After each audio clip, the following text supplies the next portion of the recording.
Добро пожаловать на канал Лэптопия. С вами Екатерина, и сегодня у нас в гостях настоящий герой нашего времени — ноутбук Asus, который прошел через многое. Залитие, неудачный ремонт. Да, сейчас он вполне в приличном состоянии, но поверьте, пару часов назад ситуация была совсем иной. Вместе с моими любимыми зрителями на стриме мы отремонтировали плату этого многострадального ноутбука. Но вот внешний вид — это уже история сегодняшняя. Заляпанная крышка, потрепанный корпус, клавиатура. Да похоже, что этот ноутбук пережил апокалипсис. Когда-то он был залит жидкостью со всеми вытекающими отсюда последствиями. Клавиатуру, конечно, заменили, но сейчас она пытается сбежать при каждом прикосновении. И держится это все на честном слове или волшебстве. А под топ-кейсом нас ждет плата, покрытая остатками флюса и жидкости. А за ней скрываются слои многовековой пыли. Здесь нужен не просто ремонт, а косметический. И для этого мне понадобятся не только инструменты мастера, но и немного магии. И в моей волшебной косметичке найдется все для этого. Поехали!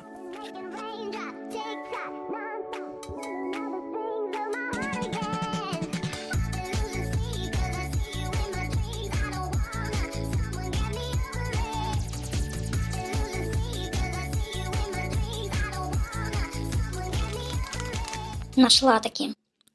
Но начнем мы именно с платы, а к корпусу вернемся чуть позже. Здесь у нас основная область залития и основная область ремонта. Кнопочка включения тоже пострадала, так же как и разъем питания. А вот тут вторая область залития, которую мы будем ремонтировать.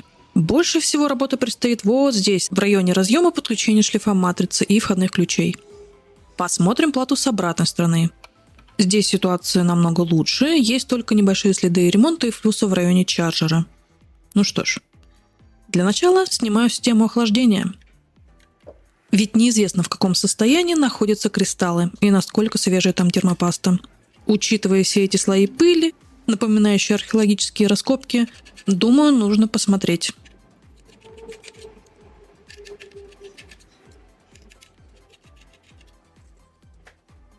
Термопаста есть, уже хорошо, но нанесена она каким-то странным образом на термотрубку. Первый раз такое вижу.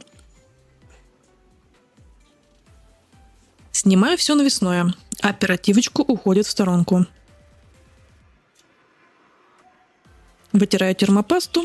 Нужно посмотреть кристаллы. Кристаллы в порядке, это хорошо. Осталось снять наклеечки и предлагаю заглянуть под микроскоп.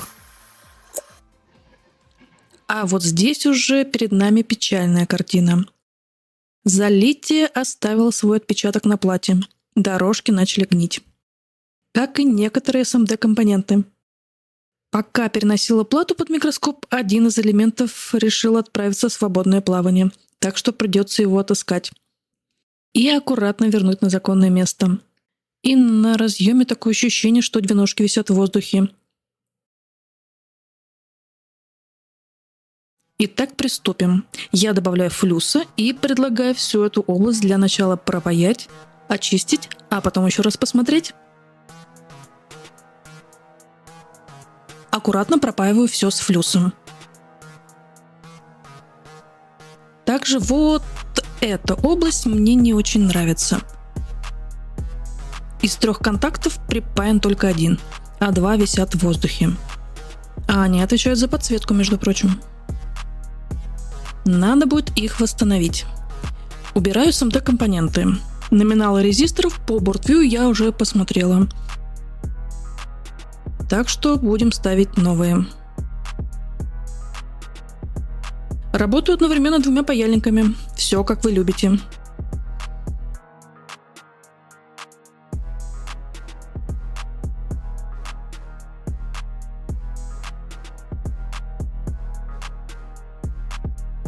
Новые резисторы один за другим встают на свои места.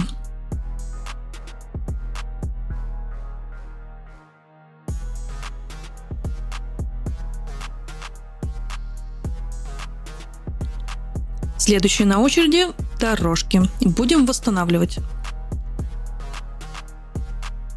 Для восстановления буду использовать проволоку 0,1 мм. Припаиваю на место и отрезаю хвостик.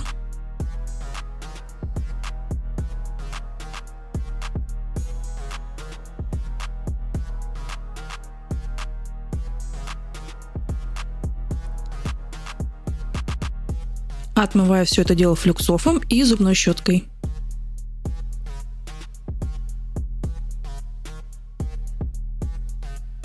Вот это место придавливаю пинцетом, чтобы выровнять по плоскости. Тут не нужно прилагать особых усилий, припой мягкий.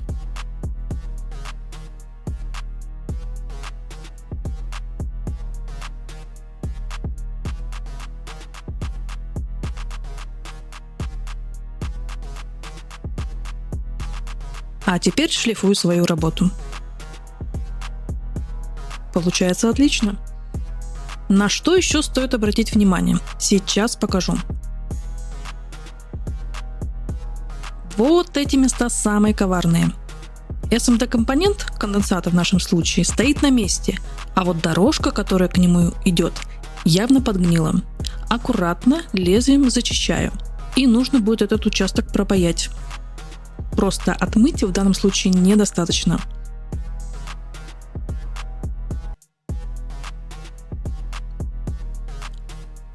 Продолжаем осматривать плату на наличие подозрительных участков. И вот еще один такой. Дорожка, которая идет к этому выводу, выглядит поврежденной. Ее я тоже пропаяю.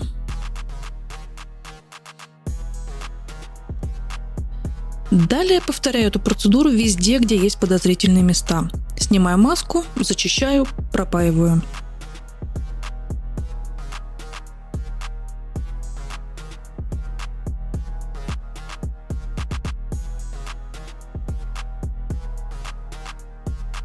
Особое внимание нужно уделить вот этим тоненьким дорожкам на платье.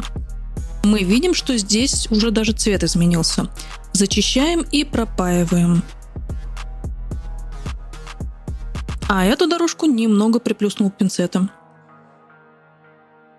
Теперь все очищаем и устанавливаю отсутствующие элементы. Я работаю при температуре 340 градусов. Это моя рабочая температура на фене. Запускаю фен и перехожу к второй области залития, которую буду ремонтировать, а именно к мультиконтроллеру.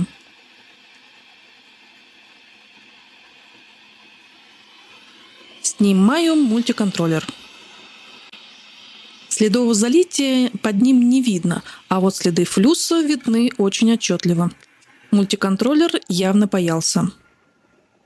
У нас осталась еще область с кнопкой включения и разъемом питания. Займемся ей прямо сейчас.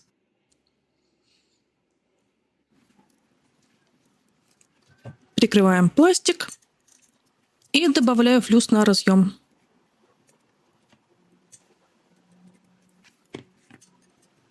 И пропаиваю выводы и использую пост 61.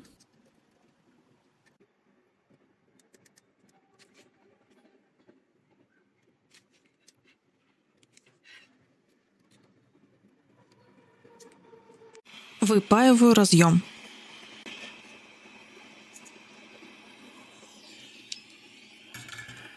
Сам разъем выглядит целым, поэтому я его промою и установлю на место.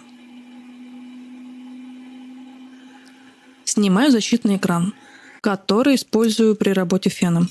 И благодаря ему пластик остался цел.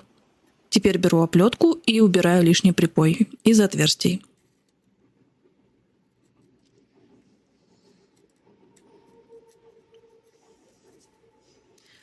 Проделываю аналогичную процедуру и убираю припой из самого разъема.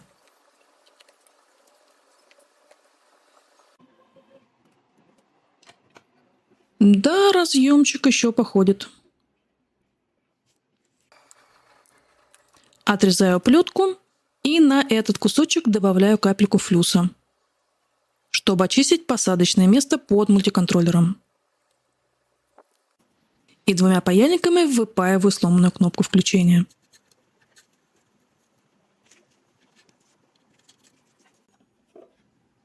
Пришло время купаться. Сейчас отправлю всех в ванну. Разъем и мультиконтроллер помещаю в ультразвуковую ванну с раствором спирта. А плата пойдет купаться в Солинсе. И после недолгого ожидания детальки приобрели первозданный вид. Они стали чистые и блестящие, а все загрязнения остались в растворе. Теперь они готовы к дальнейшей установке. А еще я хочу поговорить с вами о том, как сделать наш канал лучше. Мне очень важно ваше мнение, ведь благодаря именно вам канал растет и развивается. Поэтому пишите в комментариях, какой контент вам нравится больше всего. Может быть, есть темы, которые вы хотели бы увидеть, или наоборот, что-то, что хотели бы избежать. Также буду рада услышать ваши идеи и предложения. Возможно, у вас есть какие-то интересные мысли, которыми вы готовы поделиться. Оставляйте комментарии под этим видео, а я продолжаю. Плата также искупалась и уже высохла. Результат налицо. Совсем другое дело. А мы опять перебираемся под микроскоп. Позиционируем мультиконтроллер и не забываем, что его нужно устанавливать по ключу. Смотрим, чтобы ключ на плате совпадал с ключом на мультиконтроллере. В нашем случае ключ — это маленькая точка. Вновь использую два скальпеля и аккуратно выравниваю чип. Припоем прихватываю мультиконтроллер, чтобы для удобства зафиксировать его на месте. И теперь уже пропаиваю выводы. При необходимости добавляю припой. Итак, чип уже почти припаян. Прохожусь паяльником по выводам.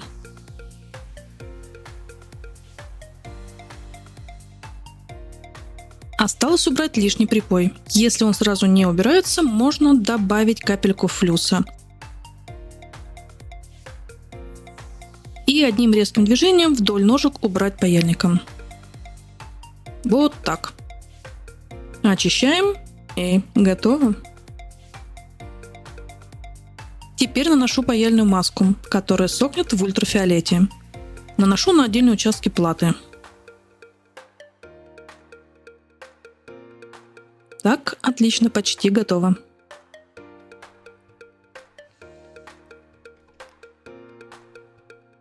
Осталось включить на минутку ультрафиолетовую лампу. И отличный результат. Мне нравится. А вам?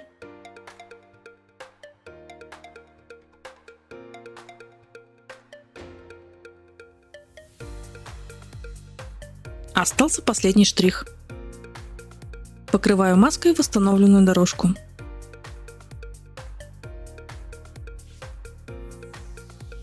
Наша плата почти готова. Осталось буквально пару моментов. Наношу капельку флюса на посадочное место и устанавливаю туда кнопку включения. Пинцетом позиционирую и припаиваю. Флюса должно быть очень мало. Вот так.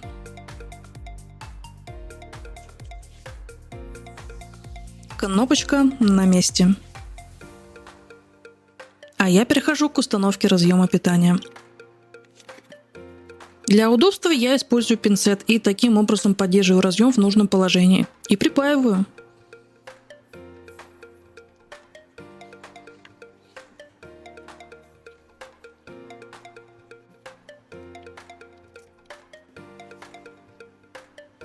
Устанавливаю все на место. И на завершение очищаю флюксофом. Ну и, конечно, любуюсь проделанной работой. Красота. Теперь пришла очередь взяться за корпус. Аккуратно отсоединяю экран ноутбука. Матрица, конечно, вся заляпана. Вооружаюсь инструментами и приступаю к тщательной чистке. Начну с поддона. Убираю динамики, без лишних слов. Беремся за чистку с помощью мистера Мускула.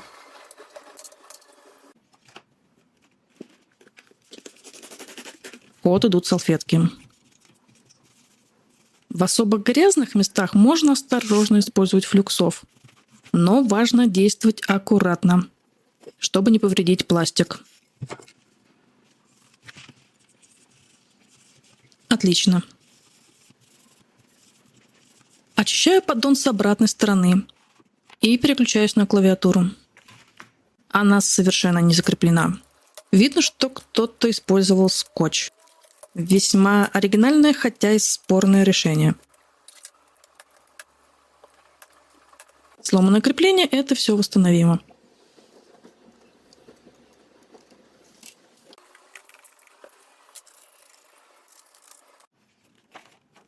Откручиваю тачпад.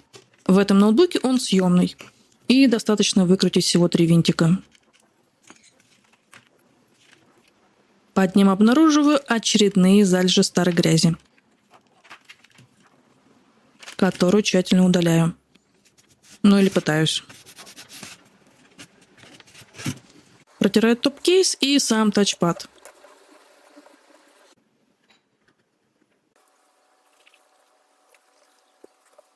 А также восстанавливаю шлейф тачпада.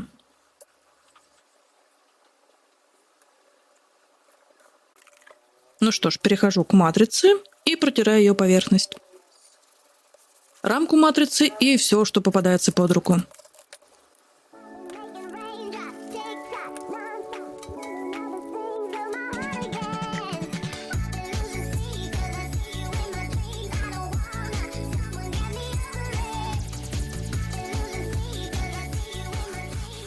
Так, о чем-то я увлеклась немножко.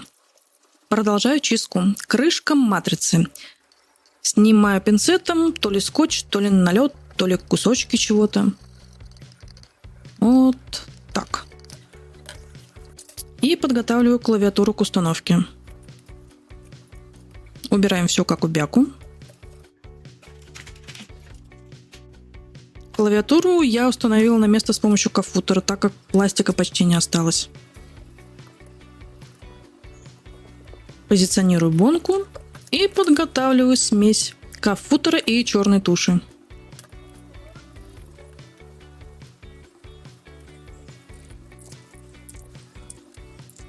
Перемешивать нужно тщательно и довольно быстро.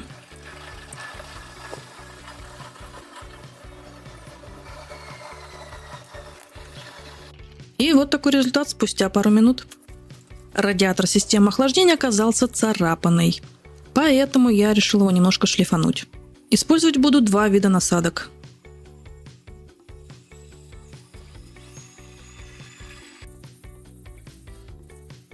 В результате получилось добиться более-менее аккуратного вида.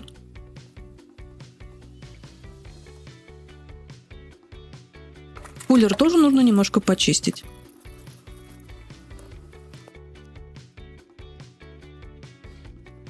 И собираю ноутбук обратно в корпус. Подключаю шлейф матрицы и возвращаю на место все наклеечки. Давайте посмотрим, что получилось. Ну что ж, друзья, ноутбук собран. И теперь он выглядит гораздо привлекательнее, чем раньше. Его уже не страшно взять в руки. Ну и самое важное, он работает безупречно. Надеюсь, вам понравился этот косметический ремонт. Если вы нашли это видео интересным, не забудьте оценить видео лайком и поделиться своими впечатлениями в комментариях. Буду рада узнать ваше мнение. До новых встреч на канале Лэптопия.